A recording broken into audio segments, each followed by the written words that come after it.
Hello everyone, this is Erik, the Asian movie enthusiast, and this is my review of Irezumi, a Japanese dramatic thriller from 1966 that was directed by Yasuzo Masumura.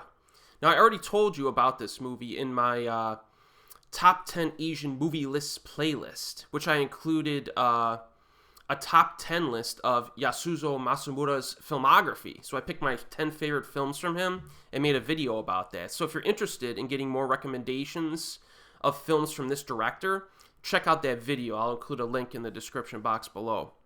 Now, in regard to Irezumi, the story was written by one of Japan's foremost writers of the 20th century, Junichiro Tanizaki.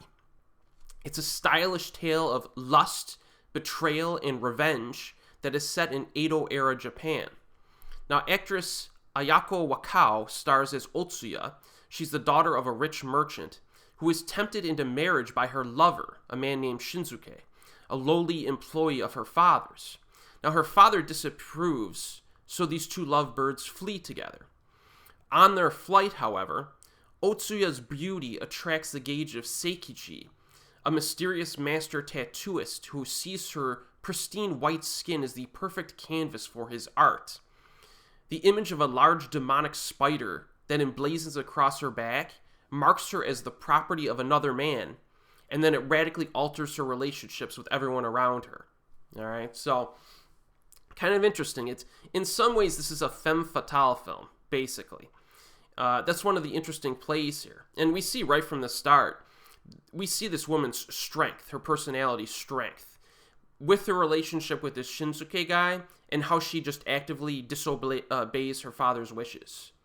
And that would take some guts in the modern age, but this is Edo-era Japan setting. So, this woman's not having it. She's going to do what she wants. And even when she's in danger of being sold into, prostitution at one point, she just talks back to these guys in emphatic fashion. So this person is legit. And, the impact of the tattoo being placed on her back kind of assists psychologically in transforming her into this, dangerous seductress who can manipulate men into doing her bidding. So there's some interesting psychological content to this. Now, obviously, the plot is very engaging. There's a lot of conflict in this film between all the different characters, and there's not much fat or filler material in this movie to sit through. It's 85 minutes long, and it's entertaining really from start to finish. There are a variety of other aspects that are pretty entertaining in this. There's scenes of the old school method of tattooing that are briefly shown, and it looks pretty uncomfortable. It's like a needle with ink at the end, and they just drive it into your into your skin, like all manual, of course. This isn't like the modern day electric tattoo machines, right? So it looks uncomfortable, but it's quite interesting to see it, how it worked.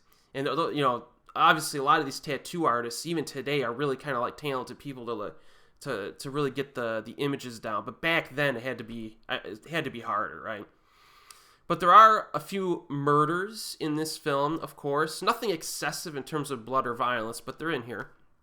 And there is also a bit of a sensuality to the film, given the ways in which our protagonist uses her beauty to manipulate men.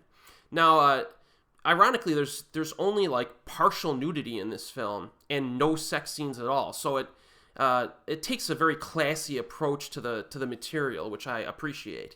This is not an exploitation film at all, right? It's not.